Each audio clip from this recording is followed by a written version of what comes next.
बिस्मिल्लाहिर्रहमानिर्रहीम। अस्सलाम वालेकुम। कैसे हैं आप सब लोग? उम्मीद है कि आप सब लोग खैरियत से होंगे।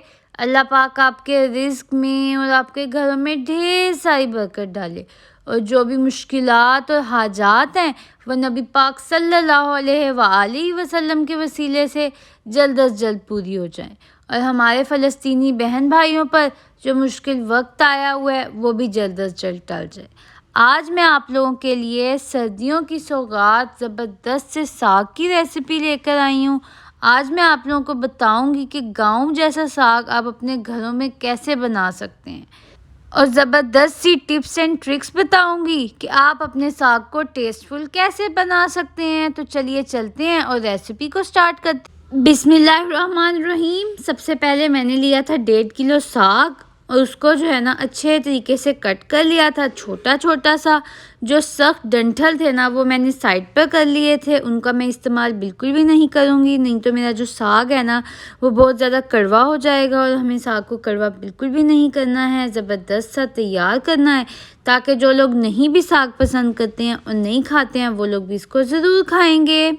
और साथ साथ मैंने आधा किलो पालक लिया था और उसको भी जो है ना मैंने साथ ही कट कर लिया था, आप लोग देख सकते हैं। और बाथू भी लिया था आधा किलो और उसको भी मैंने कट कर लिया था।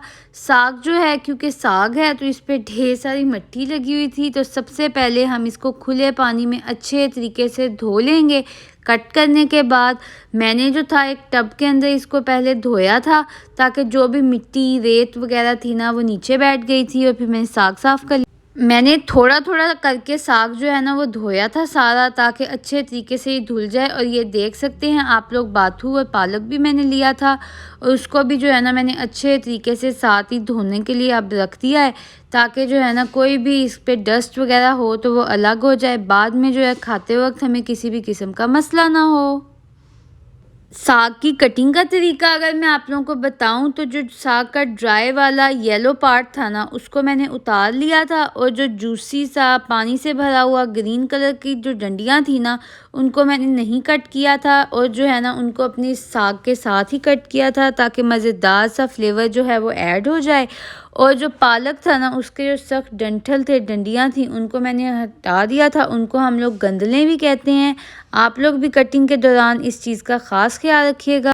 साग को मैंने थोड़ा थोड़ा सा करके अच्छे तरीके से टाइम देकर जो है ना उसको धोया था ताकि जो भी मिट्टी वगैरह है ना वो निकल जाए। और आप लोग देख सकते हैं कि कितनी सुथरी सी जो है ना इसकी एक चमकदार सी शक्ल आ गई है। और अब हम उतने मज़ेदार सा जो है ना साग तैयार करेंगे। आप लोग भी जो है ना जल्दबाजी मत कीजिएगा, सबसे ज़्यादा जो मेहनत होती है ना साग बनाने में तो लगती है, साथ साथ जो है हमें एक एक स्टेप पे तवज्जो देनी चाहिए और बहुत दिल से और ख़्याल से साग बनाना चाहिए। ये देख सकते हैं मैंने जो है इसके अंदर से वो जो येलो येलो से फूल थे ना उनको भी रिमूव कर दिया था और जो भी सख्त चीज़ थी ना येलोइश कलर की उसको रिमूव कर दिया था। फिर मैंने इसको एक बड़ी सी कढ़ाई में डाला था, उसके अंदर जो है पानी ऐड कर दिया था। ये पहले थोड़ा थोड़ा ऐड किया था क्योंकि ये ऊपर आ गया था। पानी डाला था मैंने 1 जग और थोड़ा टाइम इसको यूं ही छोड़ दिया था तो ये खुद ही जो है ना नीचे बैठने लग गया था। और फिर मैंने मज़ीद जो है ना साग इसके अंदर ऐड किया था। ये देख सकते हैं आप लोग, अब आप लोगों को इसकी शक्ल भी लग रही होगी और कलर भी जो है इसका जो है अब वो चेंज हो रहा था और ये खुद ही जो है ना आहिस्ता आहिस्ता नीचे बैठ रहा था। फ्लेम को हम लोगों ने मीडियम ही रखना है ताकि हमारा जो साग है ना ये नीचे से जले ना। और यूं ही जो है ना थोड़ी थोड़ी देर बाद इसको जो है हिलाते रहना है ताकि कोई भी चीज़ नीचे ना लग जाए, क्योंकि फिर जो है ना इतनी मेहनत करने का कोई फ़ायदा ही नहीं होगा। और साथ साथ जो है ना इसके अंदर इस्तेमाल होने वाली कुछ बेसिक चीज़ों का जिक्र करते हैं। तो मैंने प्याज लिए थे 4 से 5, उनको कट कर लिया था। साथ साथ मैंने लहसुन लिया था और उसको भी जो है ना यूँ छील लिया था अच्छे तरीके से और दरमियान से जो है ना मैंने कट लगा लिए थे।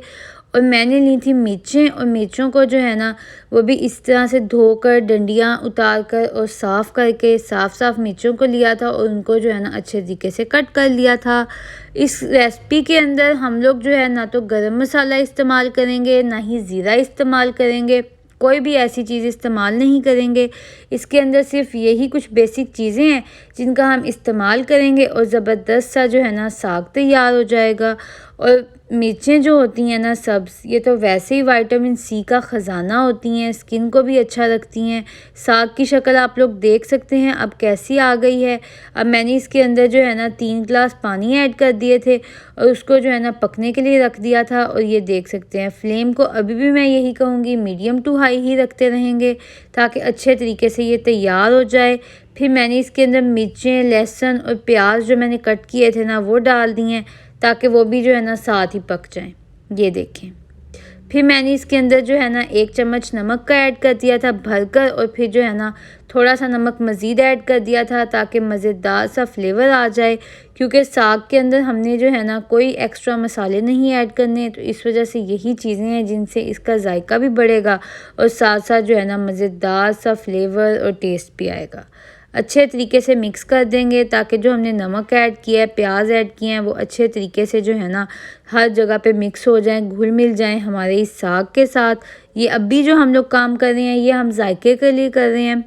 फिर जो हम लोग जो है ना इसके लिए तड़का तैयार करेंगे तो वो हम लोग जो है ना इसके फ्लेवर को, इसकी खुशबू को बढ़ाने के लिए ऐड करेंगे। ये देखें प्याज और मिर्चें तमाम तरह चीज़ें जो है ना साग में अच्छे तरीके से घुल मिल गई हैं, रच बस गई हैं और अब जो है ना साग तैयार हो रहा है, पक रहा है कितने मज़े से। आप लोग इसका कलर चेक कर सकते हैं। हमने जो है ना इसको मुकम्मल तौर पर ड्राई करना है साग को ताकि अच्छे तरीके से मज़ेदार सा जो है ना फ्लेवर हमें मिले और साग में बिल्कुल भी जो है ना पानी ना बचे। कुछ लोग जो है ना वो यही गलती करते हैं कि साग को ज़्यादा अच्छे से पकाते नहीं हैं तो फिर जो है ना उसके अंदर पानी रह जाता है। और मैंने साग बनाते हुए बिलखसूस इस चीज़ का ख़्याल रखा था कि मैं लकड़ी का चम्मच इस्तेमाल करूं ताकि जो है ना मज़ीद मज़ेदार सा साग तैयार हो। फिर मैंने इसके अंदर जो है थोड़ा सा बेसन ऐड कर दिया था ताकि जो है ना इसके जायके को मज़ीद मैं बढ़ा सकूं। और अब मैं अच्छे तरीके से मिक्स करूंगी। आप लोग इस चीज़ का ख़ास ख्याल रखिएगा कि साग बनाते हुए साग जो है ना वो साइड से गिरे ना, बल्कि जो है ना आपकी पतीली में ही रहे। अब आप लोग साग की शक्ल और उसका कलर चेक कर सकते हैं। इस पॉइंट पे ना हम इसको मैश करेंगे अच्छे तरीके से। कुछ लोग जो है इसको ग्राइंडर में भी मैश करते हैं, लेकिन मैं आप लोगों को ट्रेडिशनल तरीके से सिखा रही हूँ तो इस वजह से मैं घोटने का इस्तेमाल करती हूँ। इसको घोटना भी कहेंगे, इसको जो है ना वो कुछ लोग जो है मैशर भी कहते हैं, कुछ लोग डिफरेंट एरियाज़ में डिफरेंट नाम जो हैं वो इसके लिए जाते हैं। ये आगे से जो है वो राउंड होता है। ये देख सकते हैं आप लोग कितने अच्छे तरीके से मेरा साग जो है ना अब वो मैश हो रहा है।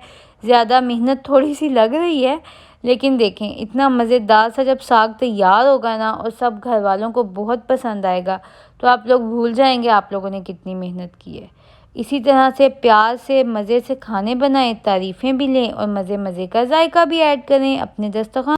साग जो था वो तो पक्का तैयार हो गया था, तो साथ साथ जो है ना अब मैंने उसको तड़का भी लगाना था। जिसके तड़के की तैयारी की थी मैंने, उसके लिए मैंने एक प्याज लिया था और उसको यूँ लंबा लंबा काट लिया था। साथ मैंने लिया था अदरक और आप लोग देख सकते हैं कि उसको भी जो है ना मैंने बारीक बारीक काट लिया था। और कुछ था मेरे पास लहसुन, तो उसको जो है अब मैं अच्छे तरीके से चॉप कर लूँगी ताकि जो लहसुन का जायका और खुशबू है ना वो इसके अंदर जो मेरे साग का तड़का है ना उसके अंदर मज़ीद मज़ेदार सी आए। तमाम तर चीज़ें पहले से ही तैयार कर ली थी ताकि आपका और मेरा टाइम ना वेस्ट हो। साथ साथ मैंने धनिया भी ले लिया था। अब जो है ना मैंने लिया था थोड़ा सा देसी घी। देसी घी का हम लोग इस्तेमाल करेंगे, ऑयल का इस्तेमाल नहीं करेंगे, नहीं तो वो जायका नहीं आएगा और साग जो है ना उस तरह से करारा नहीं बनेगा जैसे जो है ना वो घी में बनता है। अच्छे तरीके से सबसे पहले जो है ना मैं इन प्याज़ों को पकाऊंगी। इनको फ्राई नहीं करना है, गोल्डन ब्राउन नहीं करना है, ना ही ब्लैक करना है बिल्कुल, बल्कि जो है ना इनको पकाना है अच्छे तरीके से ताकि जो है ना इनका कलर भी मेंटेन रहे और मज़ेदार से जो वो करारापन है ना वो भी आ जाए। ये देखें साथ साथ जो है मैंने इसके अंदर जो है वो लहसुन भी ऐड कर दिया था जो मैंने चॉप किया था। ये देखें जी, अदरक भी जाएगा हमारा मज़ेदार सी जायका और खुशबू लिए हुए इसके अंदर।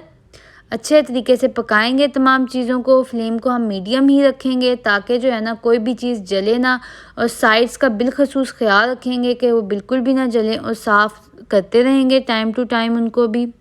ये देखें ये तो अब तैयार हो रहा था और इतने मज़े की खुशबू आ रही थी ना साग की और इस तड़के की कि मैं आप लोगों को क्या बताऊं। फिर मैंने जो है ना इसके अंदर यूँ करके साग ऐड कर दिया था। साग तैयार तो हमने ज़्यादा कर लिया था, लेकिन हमने जो है ना उसको बिल्कुल ही जो है ऐसे एकदम ही सबको तड़का नहीं लगा देना। जब जब आप लोगों को चाहिए होगा, किसी के घर भेजना होगा, तब तड़का लगाइएगा। और ये देखें, मिर्ची और धनिया भी मैंने जो है ना वो तैयार कर लिया था, कट कर लिया था। वो भी जो है ना अब मैं थोड़ी देर तक इसके अंदर ऐड कर दूँगी। सबसे पहले ये जो मैंने प्याज ऐड किए थे ना, मैं इनको अच्छे तरीके से मिक्स करूँगी।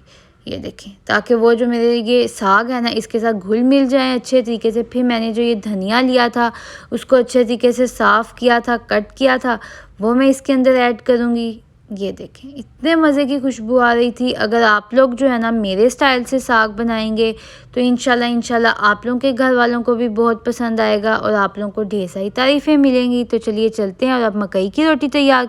बिस्मिल्लाहिर्रहमानिर्रहीम। ये देखें आप लोग, हमारा ज़बरदस्त सा मज़ेदार सा जो है वो साग तैयार हो गया है। और साथ जो है ना मैंने मकई की रोटी भी तैयार कर ली थी फुल ट्रेडिशनल स्टाइल में। ऊपर जो है मैंने इसके मक्खन भी रख दिया था। आप लोग देख सकते हैं मक्खन जो है वो आहिस्ता आहिस्ता मेल्ट हो रहा है। इतना मज़ेदार साग तैयार हुआ था और साथ ही जो है ना इतने मज़े की खुशबू आ रही थी, जायका बहुत ज़्यादा लजीज। मैं आप लोगों को क्या ही बताऊँ। आप लोगों ने भी साग बनाते हुए इस चीज़ का ख़ास ख्याल रखना है कि जो साग है ना उसके अंदर बिल्कुल भी पानी ना हो, क्योंकि कुछ लोगों के साग में पानी रह जाता है और साग जो है ना वो पोपला सा हो जाता है और वो बिल्कुल भी मज़े का नहीं लगता है। तो आप लोगों ने जो है ना इसको बहुत ज़्यादा ड्राई कर लेना है अच्छे तरीके से। और फिर जब आप लोग तड़का लगाएंगे ना, आय हाय हाय, फिर तो जायके में मज़ीद इजाफा हो जाएगा। ये साग है, इसके अंदर हमने कोई एक्स्ट्रा मसाले नहीं ऐड किए, ना गरम मसाला ना ज़ीरा, क्योंकि इसका मज़ा जो है ना वो इसी तरह से है। इसकी मिठास, इसका जायका मकई की रोटी के साथ ही है। आप लोग ज़रूर ट्राई कीजिएगा और मुझे अपना फ़ीडबैक देना बिल्कुल भी ना भूलिएगा। ये मेरी एक सब्सक्राइबर की फरमाइश थी, तो इस वजह से मैंने सोचा जल्द अज़ जल्द इसको पूरा कर दूँ। उम्मीद है कि आप सब लोगों को बहुत पसंद आई होगी। आप लोग ज़रूर ट्राई कीजिएगा। मुझे जो है ना अपना फ़ीडबैक देना बिल्कुल भी ना भूला करें। जब जब आप लोग मुझे अपना फ़ीडबैक देते हैं ना, यकीन जाने दिल से खुशी होती है, मज़ीद तक़वियत मिलती है कि और मज़े मज़े के खाने जो है ना मैं आप लोग को सिखाऊं। मकई की रोटी की रेसिपी मेरे चैनल पे मौजूद है, आप वहाँ से देख लीजिएगा। सर डिस्क्रिप्शन में लिंक ऐड कर दूँगी। आप लोग भी यूँ मज़े मज़े के खाने ट्राई किया करें और अपने घर वालों की तारीफ़ें लिया करें। मेरे चैनल सिस्टर्स डैड कुक को ज़रूर सब्सक्राइब कीजिएगा। दुआओं में याद रखिएगा मुझे और मेरी फैमिली को। तब तक के लिए अल्लाह हाफ़िज़।